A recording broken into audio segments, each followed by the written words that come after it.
Today's tutor, Charles Williams, took part in Portrait Artist of the Year in 2019 and caught our attention with his striking self-portrait. A handful of very crude lines in the face, but I saw the artist in passing and it has caught him, absolutely. It's extraordinary. I really want him to look exactly like this. He does. And his innovative portrait of actor Asa Butterfield earned him a place in the next round of the competition. Charles Williams. I'm elated, it's extraordinary. I always think other people know what they're doing more than I do, so it's a surprise. At the semi-final, his full-length portrait of musical theatre legend Elaine Page delighted the sitter. I love that sweeping drape, and it's sort of got an impressionist feel about it, hasn't it? Beautiful. As well as painting in oils, Charles has a passion for watercolour and is president of the Royal Watercolour Society, making him the ideal tutor for today's masterclass, Introduction to Watercolour.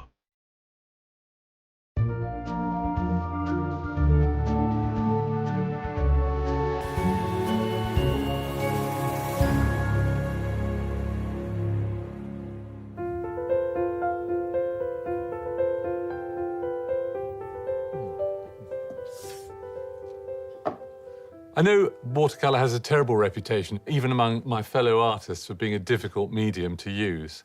But today I'm going to show you how to use very basic principles to make a watercolour portrait. And that should give you the equipment to be able to use watercolour freely and fluently.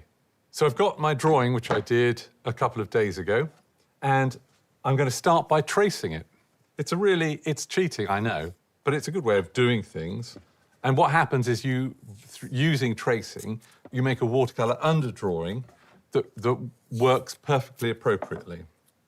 So, first of all, tape everything down, because it's hard enough as it is, but you really don't want to have things slipping and causing mistakes for no reason at all.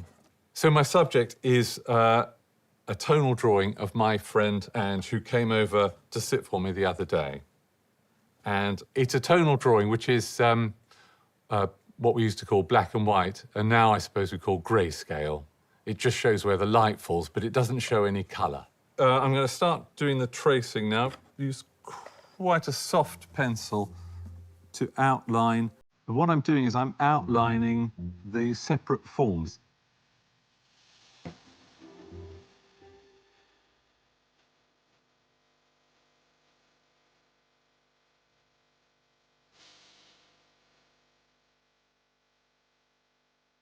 I've just turned my tracing over so that where I've done the drawing, where I've got the graphite, is facing the piece of paper. And now I'm going to go over the lines, and that's going to print the drawing that I did onto the piece of paper.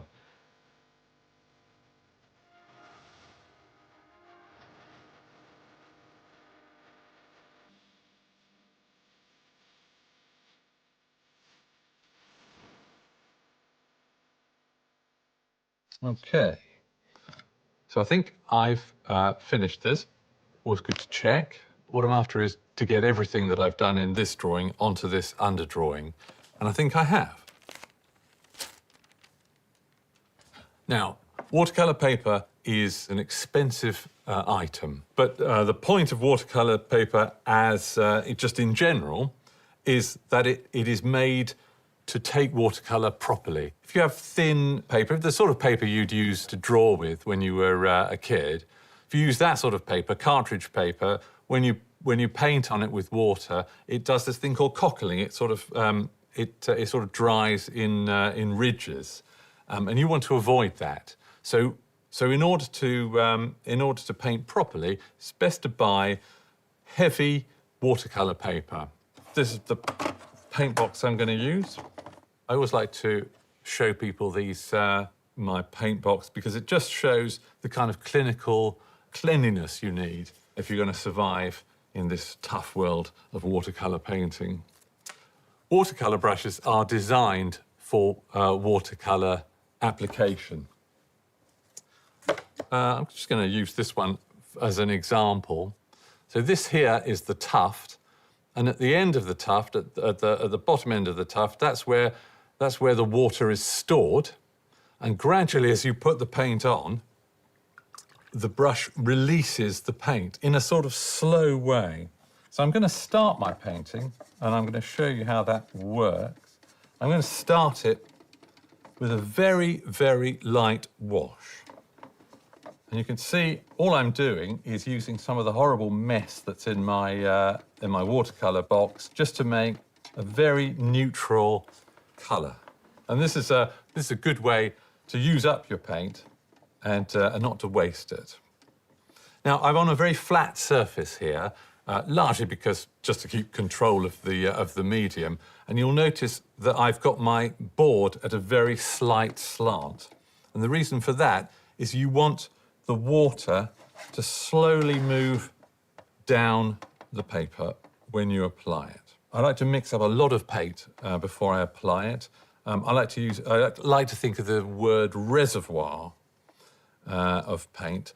The reason for that is it's very difficult to remake exactly the same colour because there are too many variables that go on in watercolour. So to start off with a lot of paint, what I'm after here is to get in a very light, I'm going to say coat of paint over the whole of the painting.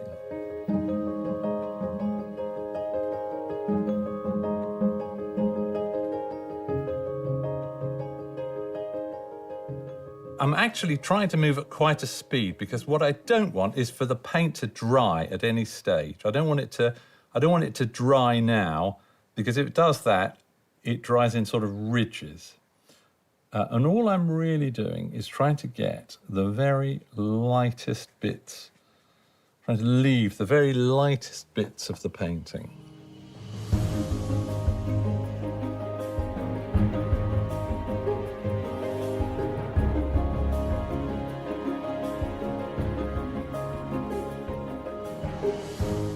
So the real difficulty with watercolour is that you have to start light.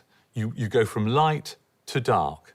You start out with a white piece of paper. The reason for that is that watercolour paint is transparent. It's not like a paste. It doesn't sit on the surface. It kind of makes layers of transparency. And the secret of watercolour is that you're building up these layers. You can't just paint the colour you see because what you see is a dark world illuminated by light, and what you're painting on is a light world that you have to gently make darker. While that dries, I'm going to do something which might be surprising, which is I'm going to apply colour to my drawing, because cleverly I did my drawing on watercolour paper, so it will allow me to do that. So what I'm going to do now is I'm going to demonstrate a classic watercolour wash. This differs from what I just did in that it's a bit more controlled. And I'm going to start out with a surprising colour as well. I'm going to start out with this rather cold bluey green. This is the moment that everybody finds most difficult in watercolours. I lift my brush up and I don't do this.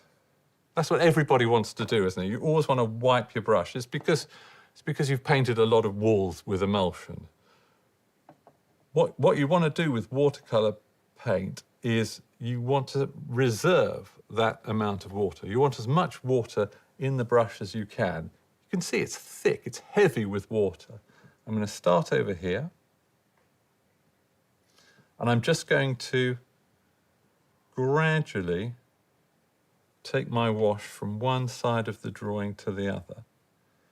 Can you see that line of paint as it goes down? It's like a sort of ridge of paint that goes right across the paper. What I'm doing is I'm dipping the tip of the brush into that ridge. What you're doing is you're gently urging the paint down the paper.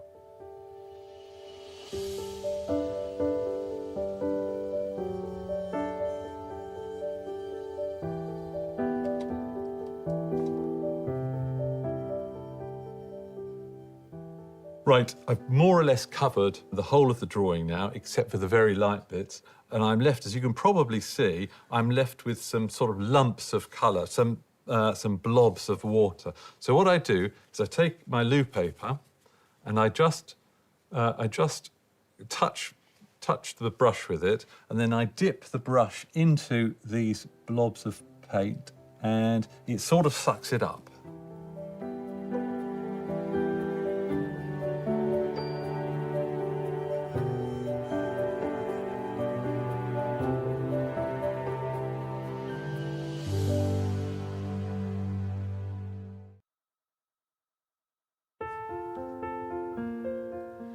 So I'm going to let this dry, and I'm going to start back on the other painting.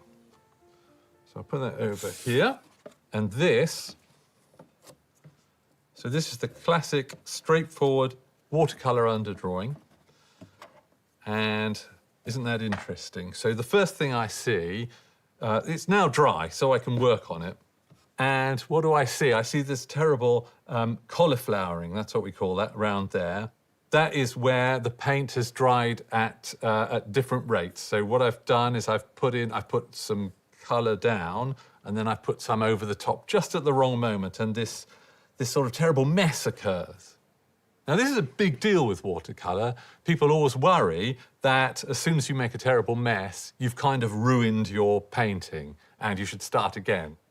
Well, I'm here to tell you, you don't need to worry about that sort of thing.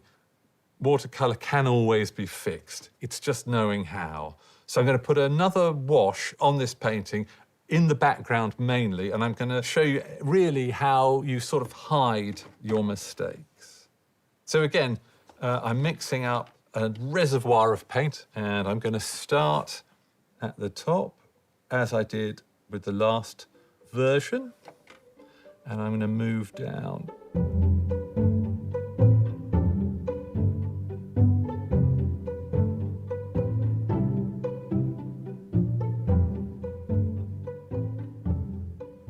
Right, the first thing to notice is I've gone over where that sort of cauliflowering area was, and as soon as I've done that, I've kind of, it's almost like a distraction. So the blue kind of pushes the background back, and allowing the figure to come forward, you sort of start to not see the kind of cauliflowering.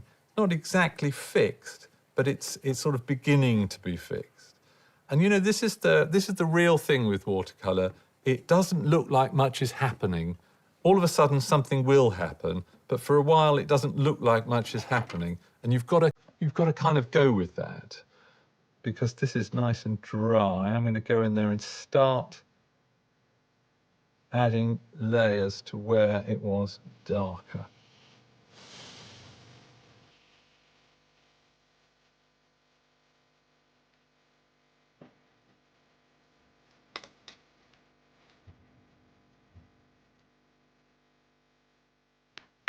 I think I'm going to leave this now for a moment and then go back to the other version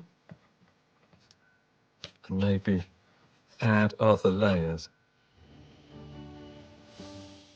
At the moment, I'm largely using the paint to block in large areas. And because the paint is transparent, you can see the tonal structure, the light and dark is still coming through. Now I'm going to go over the hair, only with a very light blue. She has very black hair, and it's going to come out that way in the end, I hope. But I'm going to build it up rather than washing out a big, very dark black.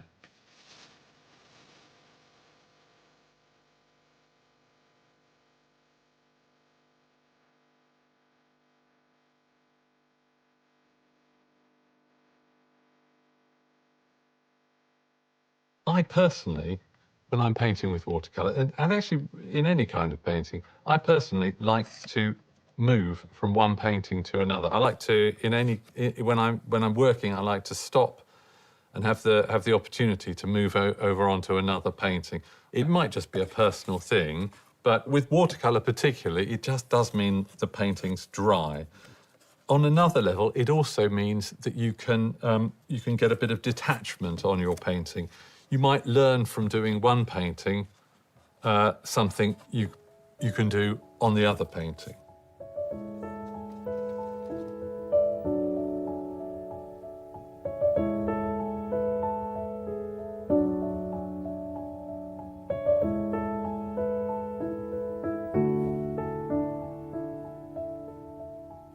Now here, what I'm doing actually is I'm using the green to make dark. If you could see on the drawing, to the left-hand side of the drawing, it is quite dark, and I'm getting that in the painting. It probably won't be green when I've finished. No, and you can see, I really hope anyway, it's evident that you can see that the business of watercolour is about layer upon layer upon layer, the shapes gradually becoming more specific and sharper.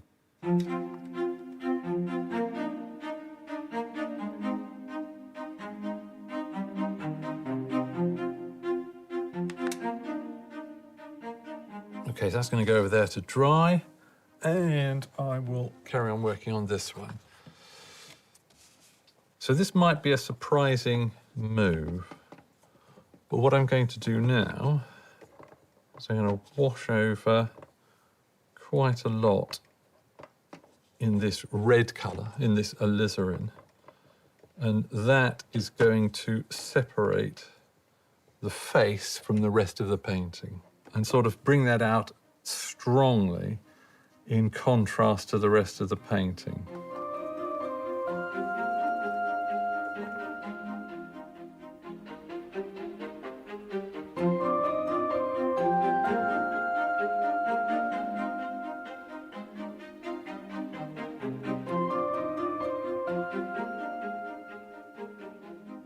A lot of people worry about skin tones and about how to paint light on skin.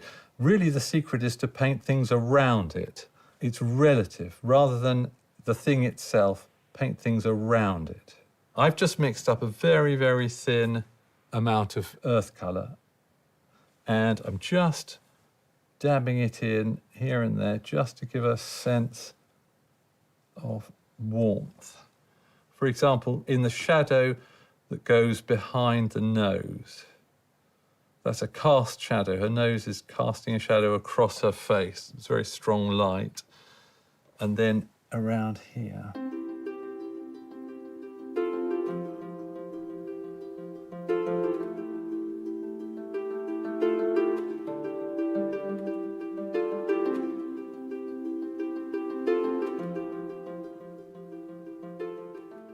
That's as far as I want to go with that painting.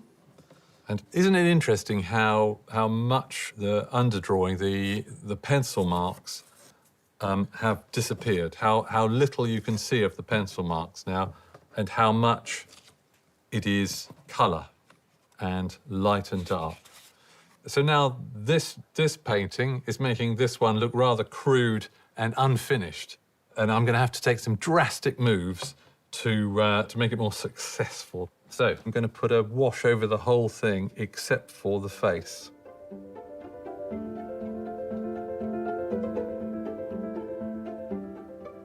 And this time I'm going to do the hair as well. And this, I'm hoping, is going to, in some way, unify the painting.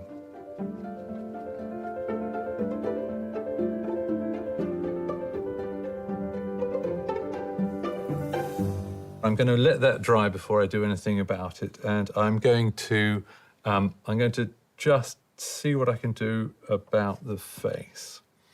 Going in with this warm earth colour, just to see how that works. The great thing is you don't have to live with this. I can put that on, and I can look at it and think, is that doing the job?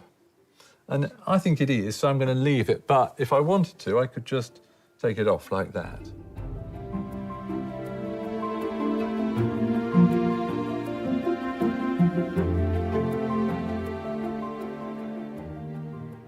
Now, at the moment with this, the face and the hair are too close to each other, they're too like each other. So I'm going to make a dark colour to put over the hair, and I'm going to use this Payne's Grey colour, which is Payne's Grey is a sort of mixture of different colours to make an almost black. And I'm going to use that to get something in the hair. Bring the hair out. Somehow the layer that I just put on seems to have dried much faster than I thought it would. And that is allowing me to place this paint over the top of it. Sometimes the gods of watercolour will help you.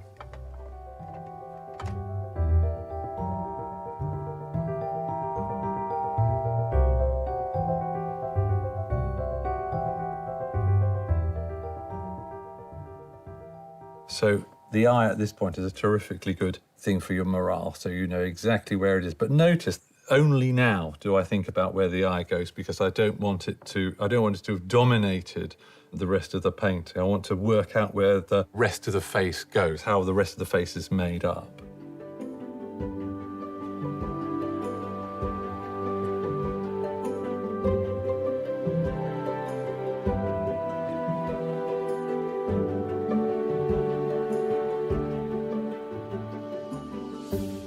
I've just sort of got to the end of this painting and something has emerged in it that hasn't really sort of happened before for me, which is something to do with the way the paint is working in terms of light and dark. So I'm pretty excited by this painting.